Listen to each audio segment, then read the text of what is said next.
እፎይ ባንገቱ ላይ ያደረገው መስቀል እኔም አንገት ላይ አሁን እየተባለ ያለው ግን እኛ ስንናገር ዝም በሉ። የሸሪዓ ሀገር ብትሆን እቺን አንገቷን መቅላት እኮ ነው፣ ሙርተት እኮ ነው።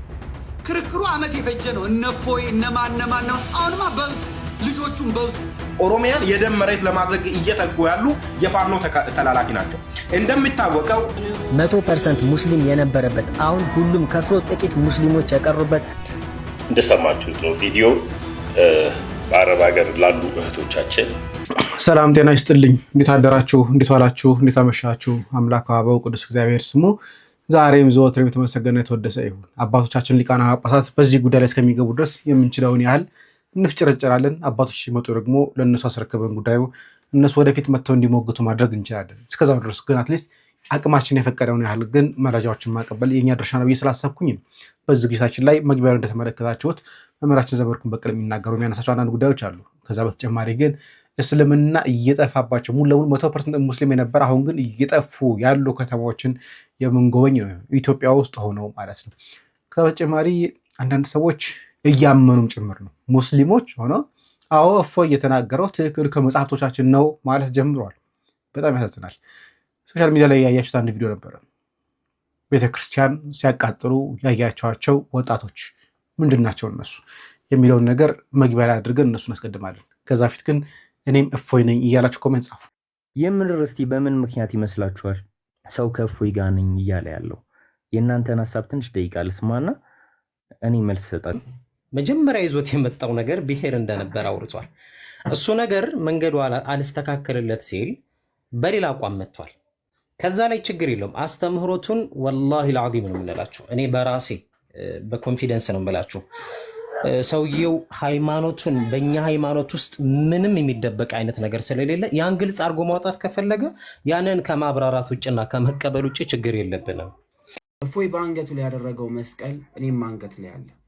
እፎይ የሚመሰክርለት ክርስቶስ የኔም አባት ነው።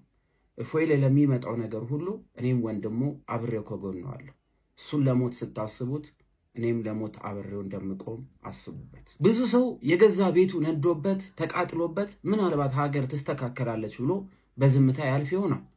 ምናልባት ደግሞ ካለበት ቀይም ደግሞ በግፍ በቁጣ በእልና በንዴት የተሞሉ ሰዎች ሲያሳድዱት ምናልባት ነገ የተሻለች ቀን ትሆናለች ብሎ ተስፋ ያደርጋል። ነገር ግን ዕለት በዕለት የመጣችው ዝምታ ግን ዋጋ እያስከፈለች ነው። በተለይ ደግሞ ኦርቶዶክሳውያኖችን ዝምታ በእርግጥ ፍራቻ አይደለም።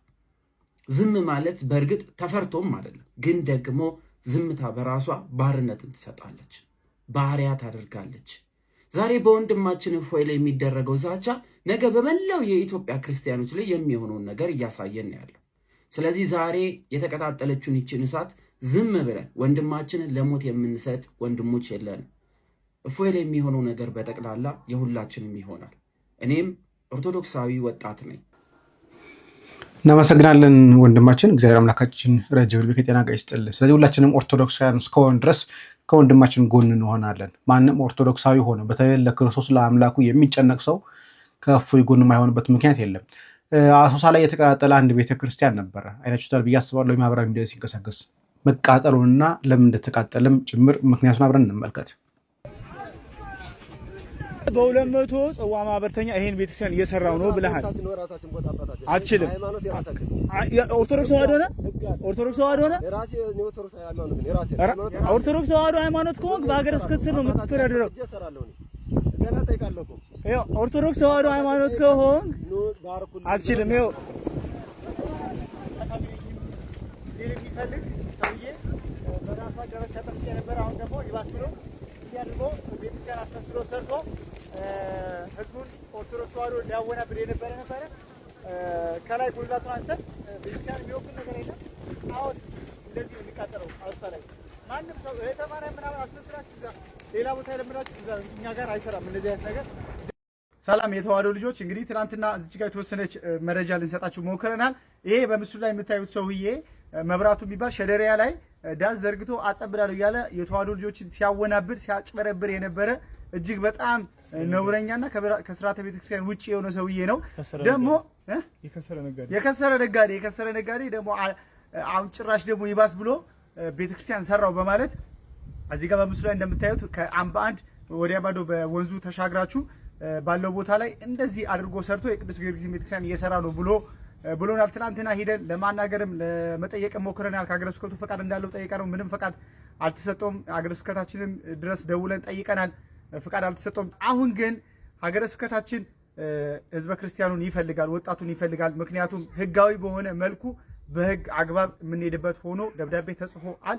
8 ሰዓት ላይ ሁላችንም ሀገረ ስብከት ተገኝተን እዚህ ቦታው ድረስ ሄደን ያለውን ነገር ከሀገረ ስብከቱ ጋር አንድ ላይ ሆነን እርምጃ መውሰድ ስላለብን ሁላችሁም እንድትመጡ በሰማዕቷ በቅድስት አርሴማ ስምና በቅድስት ቤተክርስቲያን ስም ጥሪያችን እናስተላልፋለን።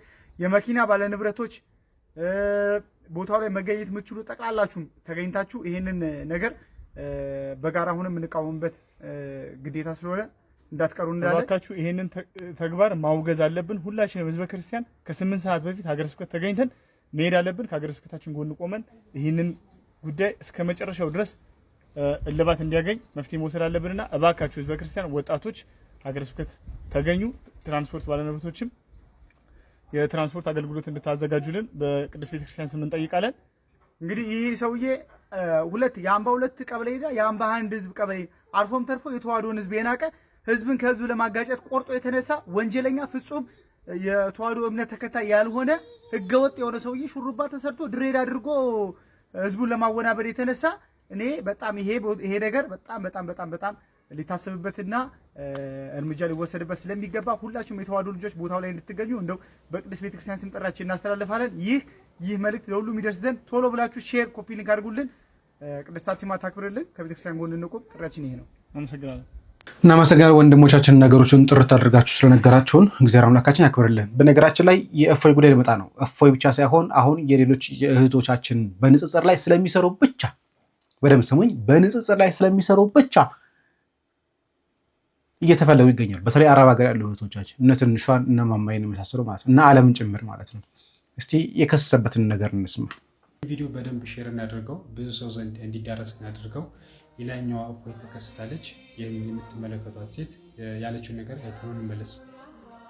የአምላክ ቃል የምትለው ቁርአን አንደኛ የህልሞች ቅዠትና ተረት ነው። ሁለተኛ ደረጃ ደግሞ ነብይ የምትለው መሐመድ ምንድነው እብድ ነው ማለት ነው። እብድ ነው ብለው ተናግረውታል። እብድ ነው። ሶስተኛ ደረጃ ደግሞ አላህ ሰይጣን ነው። እና ሁላችሁም ፎቶዋን በሚዲያው እያሰራጫችሁ በህግ እንዲትያዝ እናድርግ። በጣም የሚያሳዝነው ይሄ ብቻ ነው ሀሳባቸው። በቃ ምንም መከራከራቸው መጽሐፋቸው ነው የሚለው እብድ ነበር ብሎ የሚናገሩ የራሳቸው መጽሐፋቸው ነው፣ ግን መጽሐፋቸው አይፈልጉትም። የሚያሳዝነው እሱ ነው። እስቲ ተመስገን ይበለና የሆነ ነገር እናልፋለን ወደ መምህር ዘመድኩን። هذا رسالة لكل مدام، هذا رسالة إن شاء الله يوصل لكل مدام، هذا رسالة إن شاء الله يوصل لكل أمة محمد صلى الله عليه وسلم. إلى عندكم الخادمة الحبشية المسيحية لازم تنتبهوا عليها. شوفوا بلد السعوديين بالذات أو لكن كل البلد المسلمين لازم تنتبهوا على شيء واحد.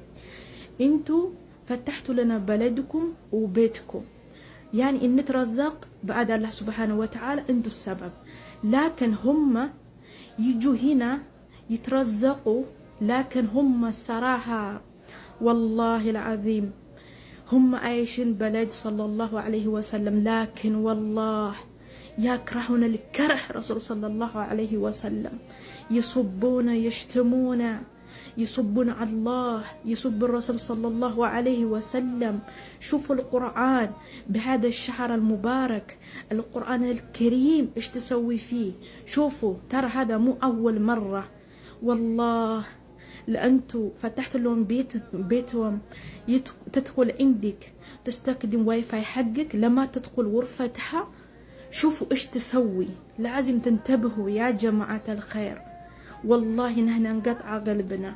هذا شهر مبارك، واحد يصب هنا رسول صلى الله عليه وسلم، وواحدة هنا تجي شوفوا ايش تسوي في القرآن، وواحدة تدخل بالكومنت. والله العظيم والله العظيم لو تعرفوا قديش يكرهون الرسول صلى الله عليه وسلم، والله ما تكلم يوم واحد في بيتكم، والله العظيم والله العظيم. هم انتو تعاملهم كالإنسان، لكن هم مرة يكرهون الكره الله ورسوله، يسبون السب الله ورسوله. يا جماعة بعد أحيانا يغيروا اسمهم، مثلا يكون اسمها ثاني تقول لك هنا خديجة، فاطمة، عائشة، حيات، زي كذا ما تعرفهم، يقولوا لك والله. لكن هم لما تدخل غرفتها والله تصب رسول صلى الله عليه وسلم. لو تعرفوا اللقطة حقتنا الكومنتات، والله يا ليت أنا ماني حبشية، يا ليت أنا كنت من البلد الثاني، والله العظيم يا ليت إني ما أفهم كلام حقهم. في كل بلد الثاني في مسيحي، في شيعة ثاني، لكن بالاحترام.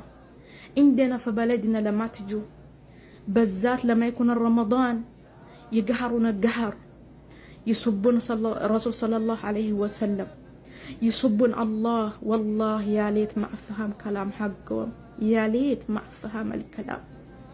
أنا دحين أبغى أقول لكم اللي دخلتوها في بيتكم من وراكم تصب الله ورسوله، انتبهوا. ሁሉም ነገር ለከታለው ሁሉም ነገር ለከታለው። እኛ ክርስቲያኖች ጋር አብረን እንበላለን እንጣጣለን፣ ግን እንዲህ ድንበር ሲታለፍ ግን والله العظيم በቃ ሊባል ይገባዋል። በቃ ከዚህ በላይኛ መሸከም አንችልም። ሙስሊም አራጅ ነው ገዳይ ነው ትላላችሁ። እሺ ሙስሊም አራጅና ገዳይ ከሆነ በሚሊዮን የምትቆጠሩ አረብ ሀገር አላችሁ፣ ሙስሊም ሀገር ለምን አልተገደላችሁም? እንደሰማችሁት ነው ቪዲዮ። በአረብ ሀገር ላሉ እህቶቻችን አረብ ሀገር እየሰሩ በገባቸው እውነት ወንጌልን የሚሰሩ እህቶቻችን እነ ማማይነት እንዲሻና ዓለም ሌሎችንም ወንትድ ብላ ከይቅርታ ጋር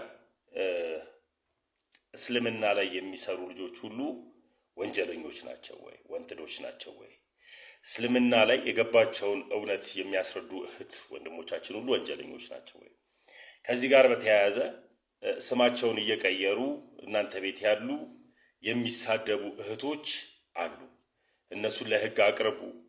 ደግሞ አምላካችሁን እየሰደቡ ነው የሚል ሃይማኖትን ከሃይማኖት የሚያባላ የሚያጋጭ እና አረብ ሀገር ያሉ እህቶቻችንን ደግሞ እንደ ተጠያቂ እንዲሆኑ የሚያደርግ እንቅስቃሴ ነው እየተካሄደ ያለው። ከዚህ ጋር በተያያዘ እፎይን እንደዚሁ ኢትዮጵያ ውስጥ ስለሚኖር መጅሊሱም ሆነ ሌሎችም ሁሉም ጮኸው ከሚዲያ እንዲርቅና ወንትድ እንዲሆን እንዲፈለግ ሲደረግ አባቶች በዚህ ጉዳይ ላይ ዝም ብላችኋል፣ መልስ አልመለሳችሁም። አሁንም ይህ ጉዳይ ወዴት እየሄደ ነው ያለው?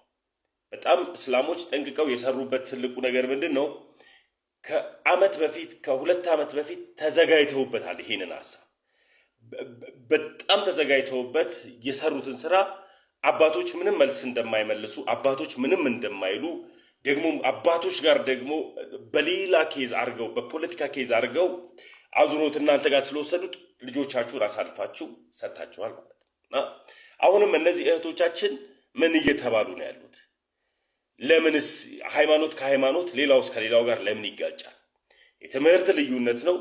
በሐሳብ መሞጋገት ሲቻል ሐሳብ ላይ እየተወራ ሲቻል ሐሳብ ላይ የተወራውን እውነት ለማሸነፍ ሲያቀታቸው ቀጥታ በአረብ አገር ላሉ እህቶቻችን ወንትዶች ናቸው።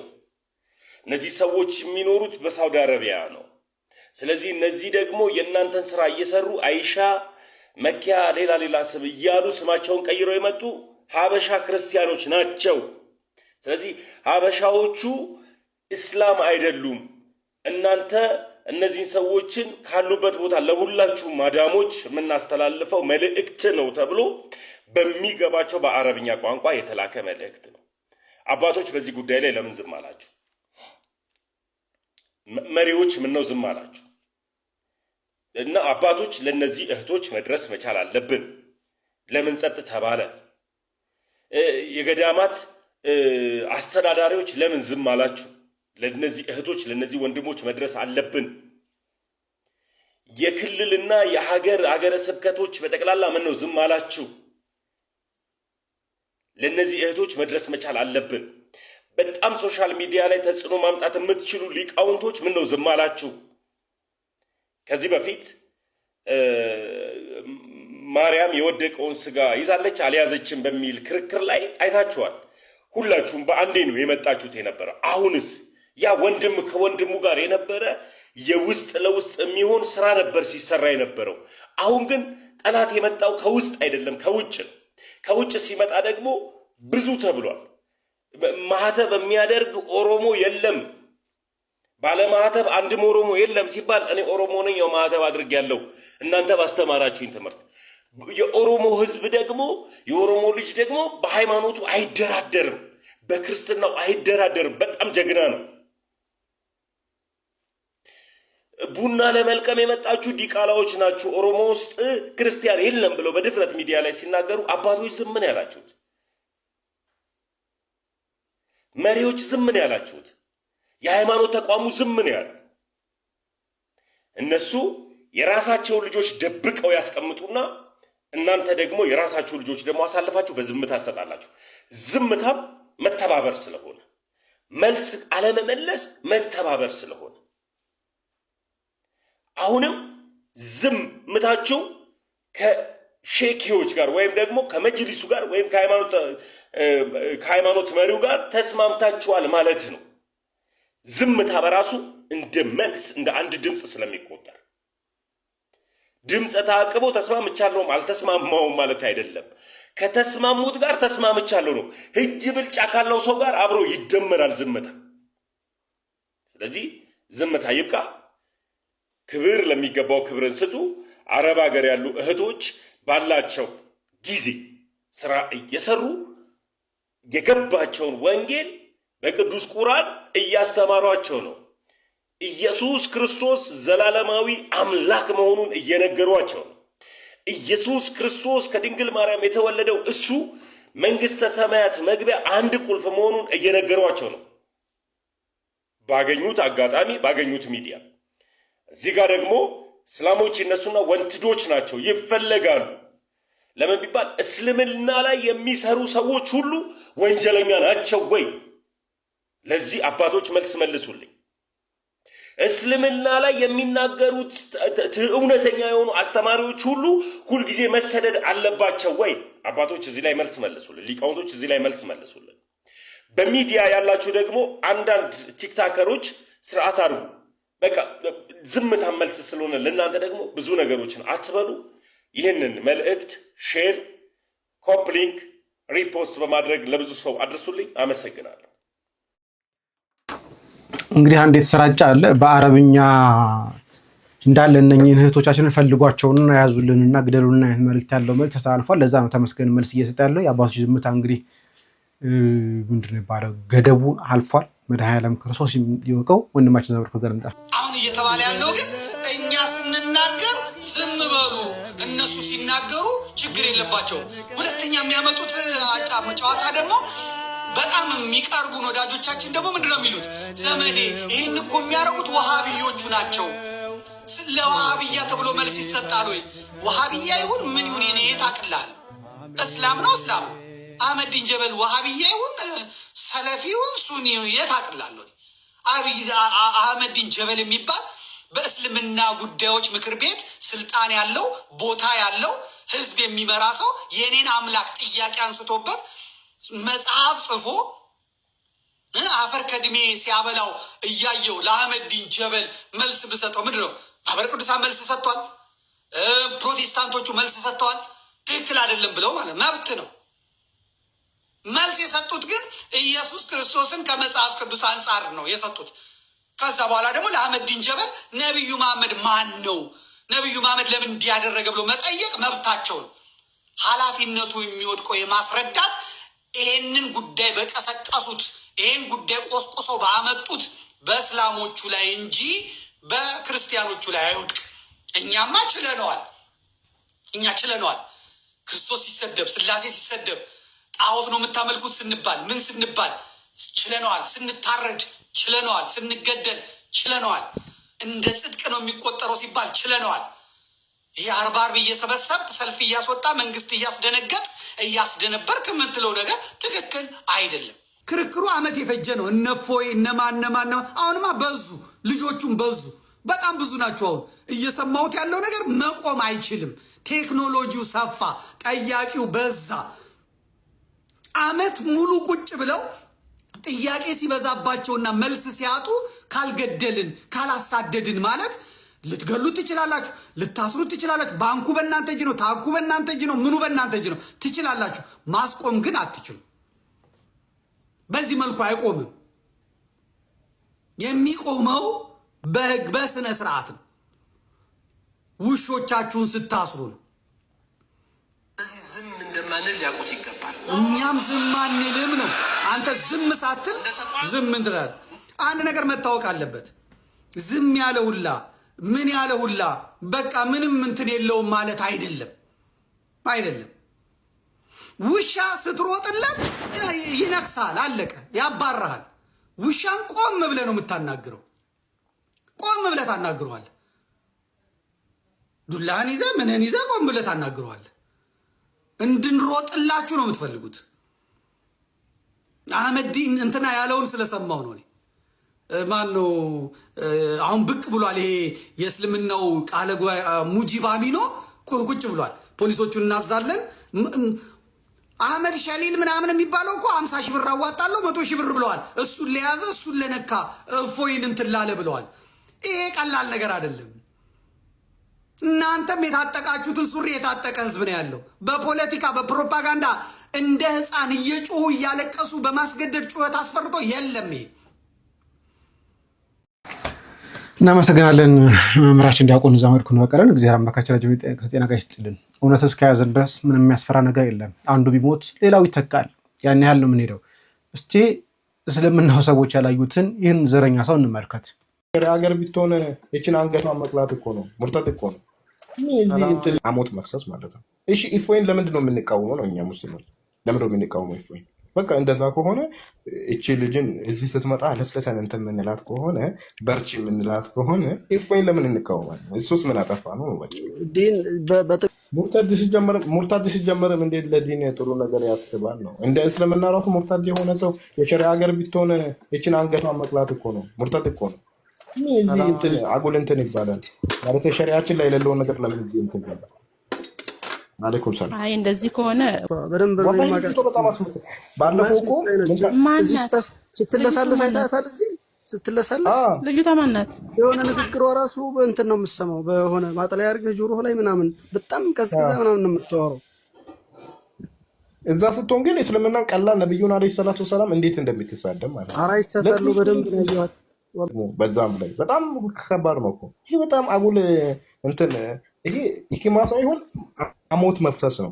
ዳኢዎቹ ሲጀመርም እቺ ክፍተት ስላለች እንጂ መቼ መሰብሰብ የሚችል ሰው ነው። ኡስታዝ አቡ ሙአዊያን ቢባል እኮ ኡስታዝ ነው። ነገር ግን ሰዎችን የሆነ ወደ ነፈሰበት የሚነፍስ ሰው ነው። ሲጀመርም እናውቃለን እኮ ግን እቺ ማንሳትም አያስፈልግም። ረመዳን የያዘ ሰው ኦሮሚያን የደም መሬት ለማድረግ እየተጉ ያሉ የፋኖ ተላላኪ ናቸው። እንደሚታወቀው ዘመድኩም የፋኖ ተላላኪ ነው። በመቀጠል ኢዮብ ዘሚካኤል የሚባል ልጅ የፋኖ ተላላኪ ነው። እንደገና ደግሞ ኢፎይ የፋኖ ተላላኪ ነው። ከዛም ቀጥሎ ልደተ ቃል የሚባል ልጅ ኦሮሚያ ላይ በፋኖ አደረጃጀት ውስጥ የሚሰራውን ነገር የሚታወቅ ነው። ስለዚህ መንግስትም ጭምር ነው ይህንን አካላት ሊጠየቅ የሚገባው። ምክንያቱም ከዚህ በፊት ኦሮሚያ ላይ ምን እያሉ ነበረ? ስልጤን ከኦሮሚያ እናስወጣለን የሚል ዘመቻ ጀምሮ ነበር። ስልጤን ከኦሮሚያ እናስወጣለን። ይሄንን ደግሞ እያደረጉ ያሉት ኦሮሞ የሆኑ አካላቶች አሉ። ኦሮሚያ ውስጥ ተወልዶ አደጉ ማለት ነው። የተቀበሉትም የፋኖን አጀንዳ ተቀብለው እያራገቡ የነበሩት እነ ኢዮብ ዘሚካኤል። ብር የሚቀባበሉት ከማን ነው ከተባለ ዲበኩሉ የተባለ አንድ ቄስስ የሚባል ሰውዬ አለ። ዱርዬ ነው። ቄስስ የሚባል ሰውዬ አለ። ከሱ ነው ገንዘብ የሚተላለፉት፣ ገንዘብ የሚቀባበሉት። ለምን ከተባለ ሰውየው ቀንደኛ የፋኖ እንትን ነው።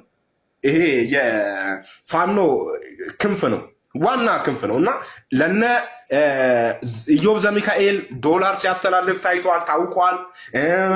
ለነ ልደተ ቃል ለሌሎችም ጭምር ዶላር ሲያስተላልፍ ተገኝቷል፣ እነዚህ ሰዎች ማለት ነው። ስለዚህ በህግ ነው መጠየቅ ያለባቸው እነዚህ አካላቶች። ምክንያቱም እያደረጉ ያሉት ኢትዮጵያ ውስጥ ሃይማኖትን ከሃይማኖት ጋር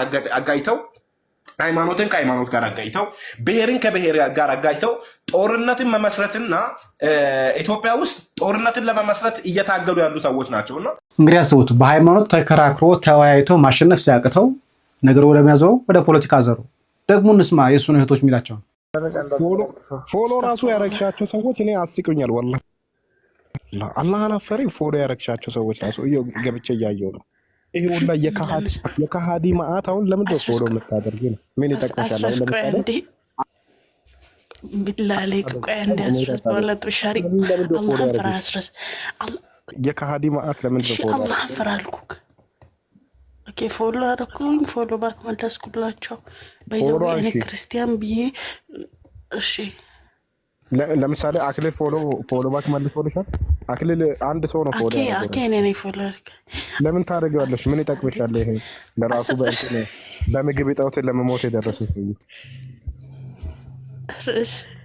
እሺ አላህን ፍራ። ቆይ አንዴ ምንም አታወራ ታወራለህ። ቆይ ግን አንዴ ታወራ። አኬ በጣም ምርጥ ሰው ነው። አንቺ ወላሂ ግን ለካፊር አለሽ ለካፊር ለኩፍርና ለካፊር ልጠይ ነው የሚገባው። ምክንያቱም አላህ ሱብሃነሁ ወተዓላ ነግሮናል። በቃ ባጭሩ የማይጠቅሙ ሰዎች ፎሎ አታደርጉ። እኔ ማንንም አልፈራም ራሱ ወላሂ የምሬን ነው። በጣም ነው የማከብራቸው እንጂ ማንንም አልፈራም። ወላሂ የምሬን ነው። ጀለጥ ፎሎ አድርገሻል?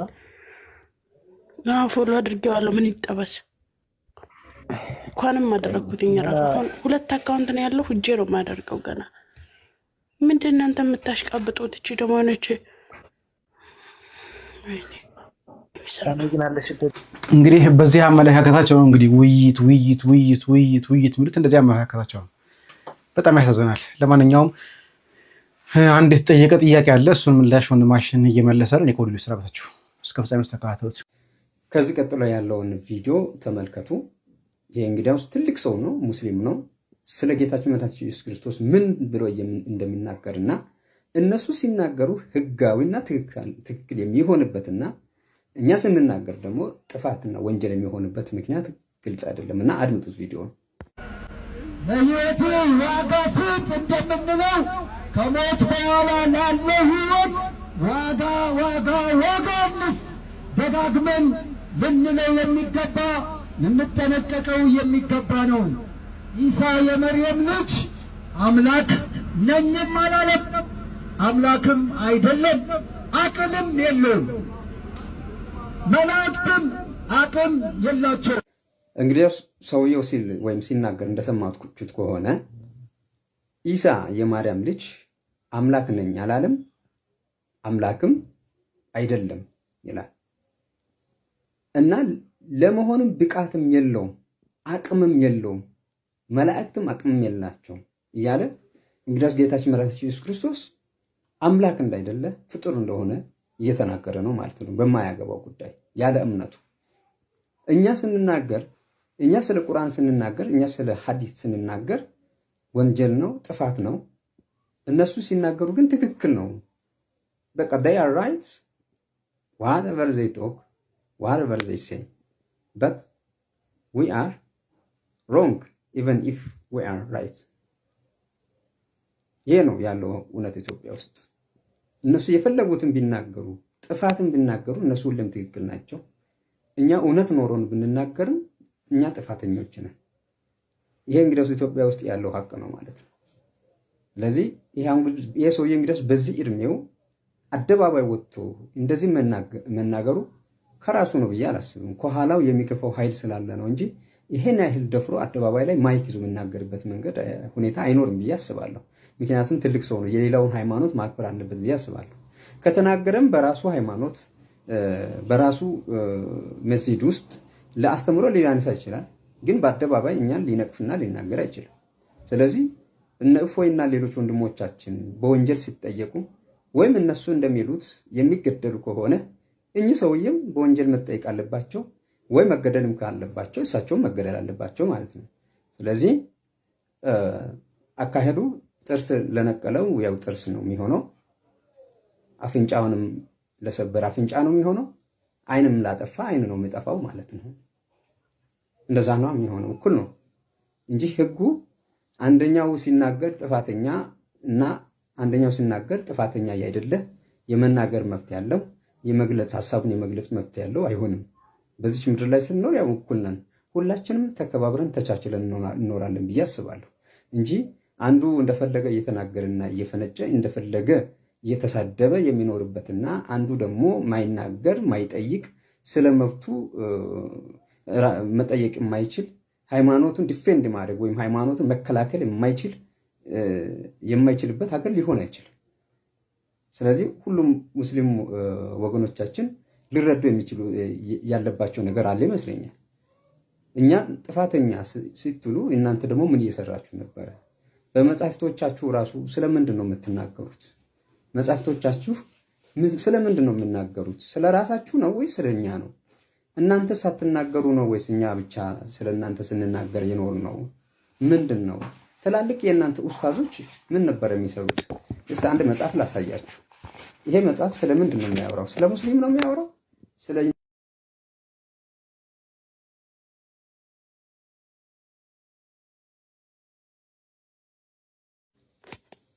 እንግዲያውስ ተመልከቱ፣ የእናንተ ኡስታዞቻችሁ ስለምን እንደሚጽፉ ስለምን እንደሚናገሩ ተመልከቱ። ይህን ተመልከቱ። ክርስቶስ ማን ነው ይላል። 303 ወሳኝ ጥያቄዎች አዘጋጅ አህመድን ጀበል። ይሄ እንግዲያውስ አህመድን ጀበል ማለት እንግዲያውስ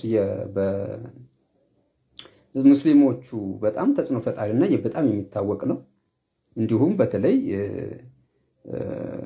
በኢትዮጵያውያን መካከል በክርስቲያንና በሙስሊሙ መካከል ባለው ግንኙነት ላይ እንደውም ትልቅ እንቅፋትና እርስ በራሳቸው እንዳይከባበሩና እንዳይቻቻሉ የሚያደርግ ሰው ነው። እንደሚታወቀው ንግግሮቹ ሁሉ ተበድለናል፣ ተጨቆነናል፣ ባለፈው ስርዓት እንዲሆነናል፣ ሙስሊሞች እንደዚህ ሆነናል የሚል ነውና ወደፊት መሄድ ሲቻል የባለፈ ታሪክ በማንሳት ባለፈው ያው ማን ጨቆነ የሚለው ራሱ የታወቀ ቢሆንም በሱ አስተሳሰብ ግን ሙስሊም ተጨቁናል ብሎ ስለሚያስብ ያው ሙስሊሞች ተጨቁናል ሲል የኖረ ሰው ነው። እንግዲያውስ ይሄ ሰው ስለ ክርስቶስ 303 ወሳኝ ጥያቄዎች ብሎ ስለ ክርስቶስ ውስጥ ገብቶ የሚያብራራበት መንገድ አምላክ እንዳይደለ መልአክ እንደነበረ ብዙ ሌሎች ነገሮች የሚያነሳቸው ነገሮች አሉ እና እርሱ ይህንን መጽሐፍ ደረጃ ላይ እስከ መጽሐፍ ከደረሰ እኛ ለምንድን ነው ሐዲስና ቁርአኑን መጠየቅ የማንችለው? ለምንድን ነው እኛ ክርስቲያዝ ማንችለው? እኛ ስንናገርና ስንጠይቅ ጥፋት የሚሆንበት ለምንድን ነው? ስለዚህ አሁን ምንድን ነው እፎይ የሚባል ወንድማችንና ሌሎችም ቁርአን ላይ ጥያቄ በማስነሳታቸው ወንጀለኞች ናቸው ከተባለ እና እነሱ ወንጀለኞች ከተባሉም እነዚህ እነ አህመድን ጀበል ጭምር ወንጀለኞች ሆነው መጠየቅ አለባቸው ማለት ነው። እነዚህ ሳይጠየቁ እነዚህ ወንድሞቻችን ብቻ ከተጠየቁ እኛም እፎይ ነን፣ ነገ እንነሳለን ሁላችንም። ስለዚህ እንዴት አድርገን አብረን ተቻችለን እንደምንኖር ማየት ነው። ከተጠየቅን ሁላችንም መጠየቅ አለብን። በሰላም ተቻችለን መኖር ካለብን ሁላችንም በሰላም ተቻችለን መኖር አለብን ብዬ አስባለሁ። ቀጣዩ መጽሐፍ ላሳያችሁ። ይህ መጽሐፍ ደግሞ ምን ይላል? የመጽሐፍ ቅዱስ ምስጢር በሙስሊም መነጽር ይላል።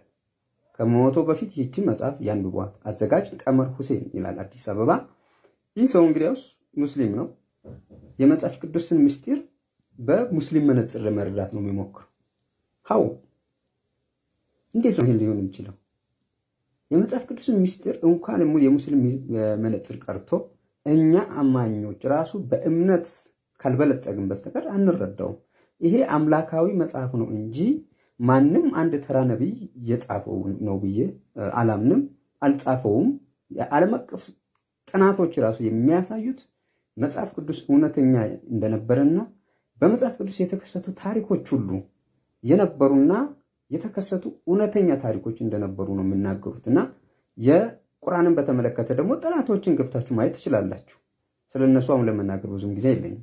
እና ምንድን ነው እነሱ ይህን ያህል መጽሐፍ ቅዱስ ላይ ደፍረው የእኛን መጽሐፍ ቅዱስ በራሳቸው መነጽር ለማየት ከሞከሩ እንዴት ነው በተንሻወረረና በተበላሸ መነጽር የእኛ መጽሐፍ ቅዱስ ሊጠናና ሊታይ ሊመረመር የሚችለው? ይህንን መጽሐፍ እነሱ ሲጽፉና በድፍረት ሲናገሩ ጥፋት ካልሆነ እነ እፎይና ሌሎች ወንድሞቻችን ጥያቄ ሲያስነሱ ስለ ቁርአንና ስለ ሐዲስ ሲናገሩ ጥፋት የሚሆንበት ምክንያት ምንድን ነው? ስለዚህ እነሱ ጥፋት ካልሆነባቸው እኛም ጥፋት አይሆንብንም። ስለዚህ እነዚህ ሰዎችም ቀርቦ ፍትህ ፊት ይቆሙ፣ ፍርድ ቤት ይቆሙ፣ እኛም እንደዚያው። አለዛ ግን ሁሉም እንደፈለገ እየተናገረ እኛን መናገር አትችሉም ብሎ በገዛ ሀገራችን ባይተዋርና መጤ ሊያደርጉን አይችሉም ብዬ አስባለሁ። ሁሉንም እኔ የሙስሊም ወንድምና እህቶቻችን በጣም አከብራቸዋለሁ፣ እወዳቸዋለሁ። በፍቅርና በሰላም ስንኖር እስካሁን ቆይተናል። ነገር ግን ይሄ ቆይታችን፣ ይሄ ኖራችን፣ ይሄ መተሳሰባችን እንዲቀጥል ካስፈለገ ፍትህ ያስፈልጋል። ሁላችን ተከባብረን ልንኖር ይገባል። እናንተ መጽሐፍ ይዛችኋል፣ እኛም መጽሐፍ ይዘናል። ስለዚህ እናንተ የምትተቹ ከሆነ እኛም እንተቻለን። ከተተቻችን በፍቅር እንተታች።